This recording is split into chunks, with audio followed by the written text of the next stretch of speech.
Our objective for the ACA project is to look to influence or improve the milk quality and milk production from 3,000 smallholders, primarily in West Java and Sumatra.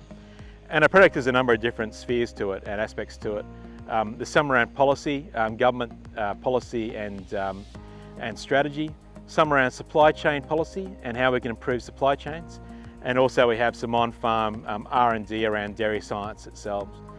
My lead is around the farm productivity and performance and milk quality. Our work is primarily focused on training and evaluating new extension methodologies that are new to Indonesia, but they're ones that we've had in Australia for a while, and just seeing how successful they would be in Indonesia. One of the things that are in common when you go around the world is that a dairy cow in Australia and a dairy cow in Indonesia or Thailand, the challenges about managing the individual cow are very, very common. The farming system and the markets and the economies all change, but those fundamental barriers around getting milk from cows, getting them in calf, and dealing with heat stress and disease is quite common across all our different countries. So this trip from Indonesia, from the researchers, so we've probably had this in planning now for about 2.5 years. So I've had 26 trips to Indonesia now, and working with the Australian industry, I thought it'd be really valuable and they'd have a great experience coming to Australia and seeing our systems and how we manage our cows particularly. The trip's really about trying to get our research team, including the 5 village level researchers, to Australia and just get a bit of an understanding of the tropical dairy industry here. While the scale is a lot different, some of these management practices, some of the strategies to improving productivity are transferable for sure. What we've been doing in the last 12 months or so is to trial different extension approaches, because there are a lot of easy wins in terms of how we can improve productivity, but the farmers are actually they're not adopting some of these practices. So we're trying to understand what some of these barriers are and then implementing some different approaches to extension and training. So the village level researchers are really the interface for our project working with the farmers. And so they're living out in the village and working with the cooperatives, and so they're the ones that are interacting day to day, collecting some of the data for our research, but also delivering the training as well. What we've seen over the last couple of days is quite a number of different approaches to the farming businesses. And so I think for the village level researchers, just trying to get an understanding of how different farmers approach their business and what goals that they're trying to achieve.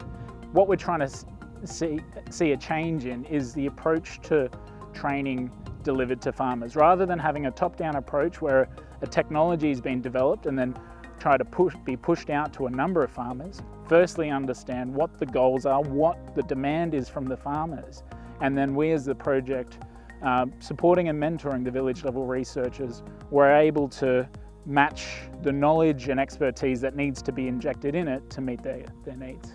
I'm a researcher, but I'm not only doing a research, I also, during this project, I really learn about extension, like how we transfer knowledge to farmers, how we learn what farmer need, what farmer feedback, and so that will bring me to, to think about what should research do after that. So it's not about only producing the technology, but we have to make sure that technologies really benefit farmers in terms of the farmer itself, like behavior of the farmers. I think knowledge is the most challenging. That's why during this project, we really keen to improve farmers' knowledge through extension method, discussion group, and focus farm. I learned a lot of things here during this business trip, and I'm so blessed, grateful, to be part of the IndoDairy team. So that give me a lot of learning, especially with the farmers here, yeah, because we visited 5 farmers, I think, so far, yeah, 5 farmers. So I learned a lot from the different practices that they do, their perception, their knowledge, their willingness to accept the technology. I think I can learn a lot from the farmers here. The investment that we've made in our village leverage researchers in this project, so young graduates coming through, train them up to be extension officers or research officers, to me that's been the best investment so far.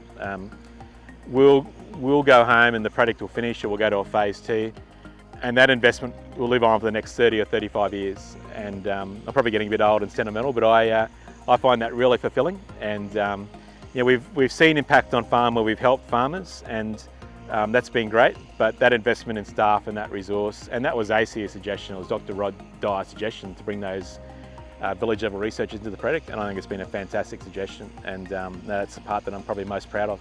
And it's great to have them all out here to Australia today looking at our systems. They're all very smart and engaging, and I go over and we do training, then we get them to deliver things in the field, and I go out into the field and I see them improve time after time, and to a level that they've advanced a lot quicker than I thought they would, which has been really great.